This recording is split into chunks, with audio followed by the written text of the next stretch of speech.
Jubir partai dari kalangan artis, apakah keputusan yang tepat? Baru-baru ini kita dikejutkan dengan keputusan Partai Amanat Nasional memilih juru bicara partai dari kalangan artis, yaitu Denny Wahyudi alias Denny Cagur. Hal itu pun menuai respons negatif sejumlah kalangan. Dosen ilmu politik asal UIN Jakarta Bakir Ihsan mengatakan jubir partai idealnya seseorang yang mengerti tentang program dan visi misi partai, kemampuan memahami, mengartikulasikan pesan partai secara efektif, tidak cukup public figure.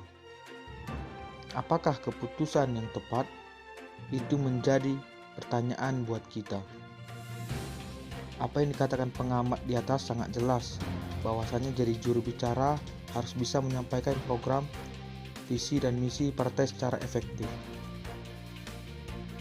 Persoalannya, Denny Cagur masih baru masuk PAN, tetapi sudah dipilih sebagai jubir. Tentu itu pekerjaan yang sulit. Denny selama ini sering berperan dalam bidang entertainer, menjadi host dan pelawak atau komedian. Keputusan untuk masuk partai politik tentu sah-sah saja, namun harus diperhatikan sepak terjangnya. Apalagi jadi jubir itu bukan masalah ringan.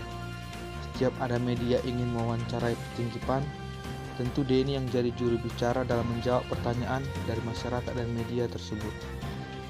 Denny Cagur belum mengetahui secara pasti tentang visi dan misi PAN dan belum matang mengenai pemerintahan. Denny Cagur masih berkutat dalam jalur hiburan saja.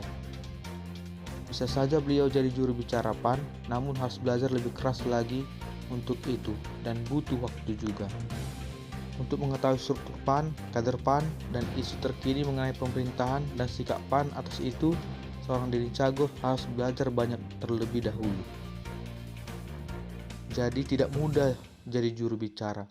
Seorang artis harus belajar dulu daripada nanti jadi bermasalah. Kita juga tidak tahu mengapa PAN menjadikan Denny sebagai juru bicara. Atau jangan-jangan PAN melihat sosok Denny Cagur yang sudah terkenal di kalangan masyarakat sehingga PAN ingin dengan adanya Denny, maka PAN makin bersinar. Saat ini banyak juga artis masuk politik dan lolos sebagai anggota DPR, bupati, wali kota, dan gubernur. Tentu ada efek popularitas di sana sehingga bisa sukses dalam berpolitik. Cuma untuk jadi jubir tentu sangat berbeda, karena juru bicara ibarat bidang kehumasan untuk menjawab soal situasi partai, sikap partai, soal isu terkini dan lainnya. Itu butuh waktu untuk belajar, karena seorang Denny Cagur pun tidak biasa jadi seorang juru bicara. Semoga saja masukan yang ada terkait Denny Cagur jadi jubir PAN dievaluasi. Jika pun tidak, ya tidak masalah juga. See you.